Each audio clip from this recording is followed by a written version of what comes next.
আসসালামু আলাইকুম বন্ধুরা, আজকেও চলে এলাম তোমাদের কাছে আরেকটা নতুন ভিডিও নিয়ে। সব উপকরণ মিক্সারে পেষে নেব।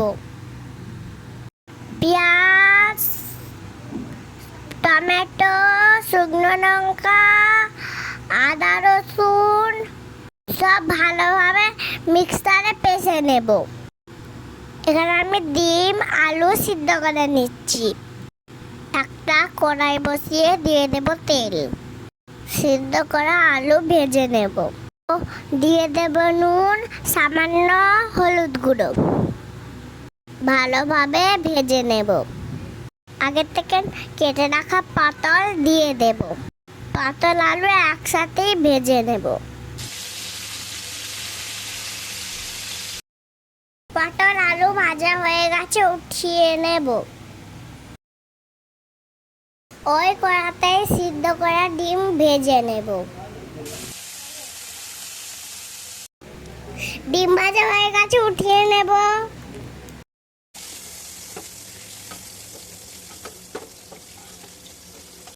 ওই কড়াতেই দিয়ে দেব গোটা জিরে, একটা তেজপাতা,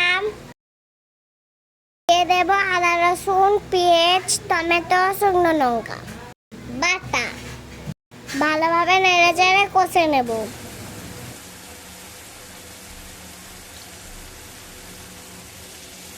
আবার সামান্য পানি দিয়ে ভালোভাবে কষিয়ে নেব, যেন না কাঁচা পেঁয়াজের গন্ধটা আসে। দেব হলুদ গুঁড়ো, জিরে গুঁড়ো, লঙ্কা গুঁড়ো, ধনে গুঁড়ো সব কিছু দিয়ে আবারও নেড়ে চেড়ে কষিয়ে দেব।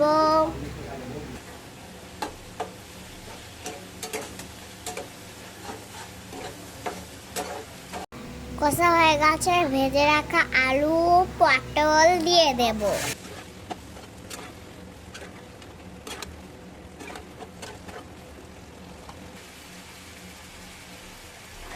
এবার দিয়ে দেব পানি।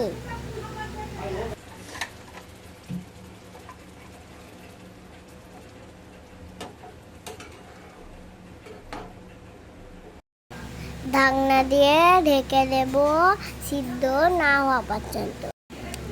সিদ্ধ হয়ে গেছে, ঢাকনা উঠিয়ে নেব। ভেজে রাখা ডিম এবার দিয়ে দেব। দেখতেই পাচ্ছ কত সুন্দরভাবে রান্না হয়েছে। এভাবে রান্না করলে হাত চেটে চেটে খেতে মন যাবে। বাই, আসসালামু আলাইকুম। দেখা হচ্ছে পরের ভিডিওতে।